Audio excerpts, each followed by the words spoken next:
so far? For me personally, it's going good.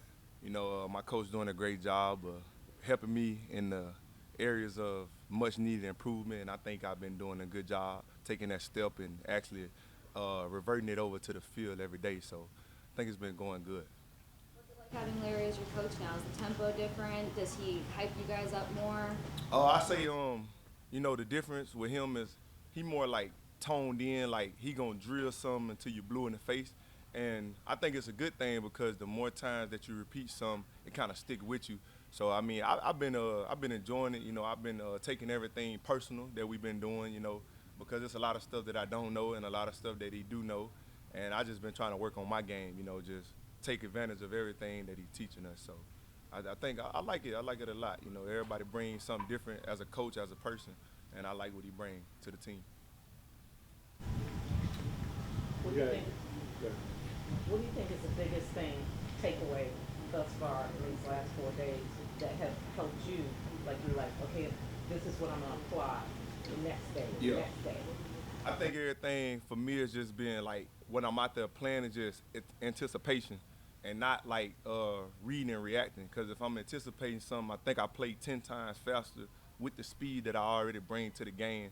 And I think that just helped me tremendous. I think that's kind of set my skill set, apart from different linebackers in the league. So I'm just taking it like keep improving on a mental standpoint and just, to fine tune things on the field, working hard early, so I can see everything in front of me, things like that. So I think that's what I've been drilling every day. The vision before it actually. Yeah. And a Uh, lot of people can't do that. A lot of people, when they say hut, they read keys and all that. But if you anticipating something, you kind of already 3 steps ahead. And that's really taking your game to the next level. And everybody can't do it. So, I mean, it's in my, bags of tricks, and I'm just having to pull it out, every day, just having to work on it and pull it out. and talk about how important it is to actually be more mentally fit.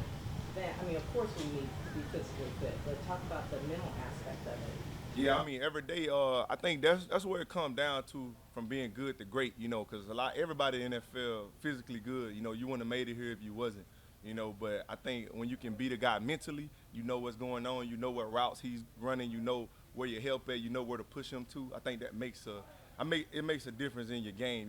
It kind of lets you play more comfortable. And I think that's real important for any guy on the field. So if you're able to put that in your repertoire, I think you need to do it. When you see guys like Julio and Kyle and Akeem signing with the team, all veterans kind of looking for that elusive ring, what is that kind of, what is that feeling like for you as somebody who's seen the franchise before the Super Bowl run and then you've seen what it's become as kind of that destination afterward? I think great players want to play with other great players. I think that speaks for itself. They want to go to a team where they know they're going to be a contender, a top tier contender at that. They know they're going to be on a team who looking to play for it all. And not everybody want to win the Super Bowl. Everybody going to say that, but every team don't have the pieces to do that. Because, you really got to have some great players to be able to do that. So when they look at the Tampa Bay Buccaneers right now at this moment, they know, like, that's a team that if I want to try to go get me one on my way out, that's a team that I can try to do it with, and I have a good chance. Are there any tight ends standing out to you that look like they could be problematic once the pads get on? Uh, me and Lavonte lock them all up now, but man, Cam Brady, everybody know what he can do. He's the best tight end on the team right now as far as route running and catching the ball. But I think Kyle Rudolph, once he's getting back in football shape, didn't go through an off season with a team. I'm not assuming because he's still getting his legs under him. I think he's gonna be pretty good as well because he's a big target.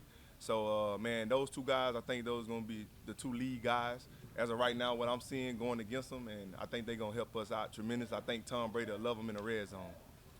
Lavonte, people want to know, are the Splash Duo going to be back this season? I think we both healthy. We both 100% healthy, and I think that's the only thing that'll set us back ever playing the game of football because we both love the game, and we both worked tremendously hard. But we both went through injuries last year, and unspoken injuries. His was more open than mine, but I mean, I feel like we made no excuses. We still tried to fight for our team, but like you say, we won ourselves, and right now we on fire. If anybody come watch practice, they see us doing what we do, and we got goals, we got big goals, and my guy ain't getting younger, so it's I want to just keep him at a high level, keep him competing with myself, and I think we're gonna do big things together, and we back and we ready. We're probably Up when you get the pads on, but you talked about turnovers. Everybody always talks about turnovers. Your defense in particular against more. Is that showing up out here in the first 4 days, or is it just hard to Yeah, get? I mean we get them, but I think it's a little harder when you don't have a pass rush, so you can make perfect throws. Because I mean, at the end of the day, the biggest thing last year at the end of the season was everybody was hurt. Everybody banged up, and a healthy team is you're gonna scratch, fight, and claw, but it's still gonna be hard. So Ty Bowles, he doing everything in his control, but it's still football to try to minimize that. So we're not really trying to kill each other, get after each other. It's football, freak things happen, but we ain't looking for that right now. But we are drilling it individually, like doing a lot of ball drills, doing a lot of turnover circuit drills, because that's what we pride ourselves on is getting Tom back the ball, so him and that offense can work. And obviously us getting off the field a little faster. So I mean, we looked at the studies, and the teams with the most turnovers are always the teams, them last 4 teams playing. So I think that's where we want to be, and that's what we focusing on.